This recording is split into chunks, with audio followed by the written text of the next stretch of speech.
આ દિલ્હીની સરકારે ટેક્સ ભેગા કરીને તિજોરી ભરવા માટે સહકારી મંડળીઓ પર ઇન્કમ ટેક્સ નાખ્યો. એના કારણે ગુજરાતની જે દૂધ મંડળીઓ છે એ દૂધ મંડળીઓ ઉપર 30% વેરો લાગ્યો છે. 30% વેરો. અને આ 30% વેરો દિલ્હી સરકારની તિજોરીમાં જાય છે.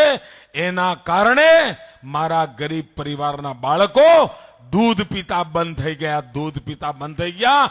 દૂધ મોંઘું થયું. એનું પાપ આ દિલ્હી સરકારને માથે જાય છે. ભાઈઓ બહેનો, શાકભાજી મોંઘા થયા.